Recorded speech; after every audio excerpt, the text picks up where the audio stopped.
Hey guys, today I'm showing you how to make these beautiful macaron rings, or wreaths I should say. Some of you might saw my macaron masterclass tutorial I posted last week.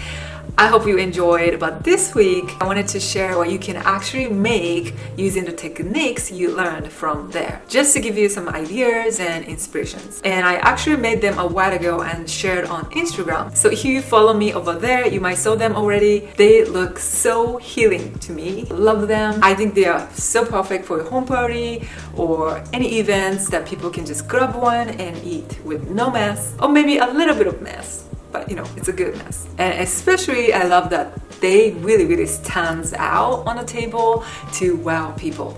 But if you haven't followed me on Instagram, please do and say hi. So this video is going to be nice and short. Since the tutorial was super intense last week, I think it's perfect. So let's dive in. Alright, so first, to make the top clast, which is going to be the base for this dessert, add all-purpose flour, almond flour, powdered sugar, salt, butter, and keep mixing with the paddle until they get sandy. And then add egg and mix until they get incorporated into this one dough. To learn how to make this dough, how to roll it, and bake the clast step by step with all the crucial tips, check out this tutorial later. I'll leave the link below. Today I mixed in beets powder to add color, but the color turned more like a pinkish color and I wanted more purplish tone. So I also added purple food coloring. I cut the clast with a cookie cutter to make the ring shape, and so that the surface is not going to get toasted too much in the oven. To keep some purple color, I recommend to lower the temperature a little bit from the recipe and bake longer instead. And as a glue to attach macarons on the clast, I used the same buttercream I used to fill macarons. Check out this tutorial to learn how to make the French buttercream. I'll leave all the links I mentioned today down below. I also made these macarons with 3 different shades, white with no coloring, really pale purple, and slightly darker pale purple to create the gradation effect. To learn how to make the macarons I used today, check out this video I posted last week. I promise you will learn so much there. So first, without applying buttercream, I am just placing them on top as a test to decide the position.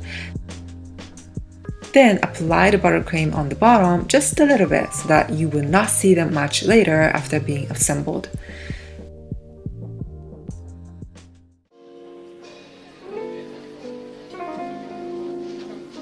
I used this pretty flour this time, which I got from a grocery store. I believe this is not edible flour. I do not remember the name, but as I was searching purple edible flowers online, I found a very similar one. It looked so alike, so I'll leave the link just in case you are interested.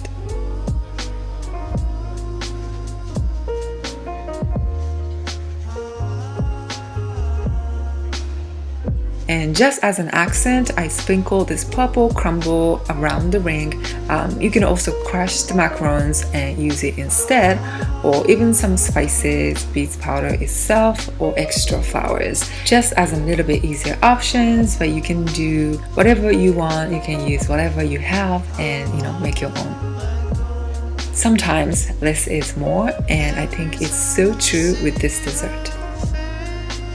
For a bigger ring, I did exactly the same way, except to cut the tart dough, I used 2 traditional tart pans instead of cookie cutters. Just flip them and cut the dough.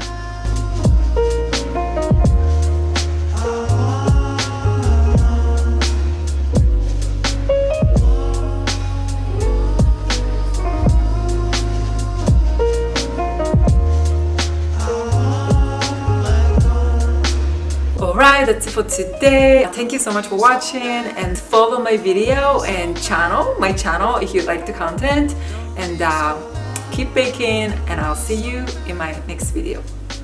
Bye bye.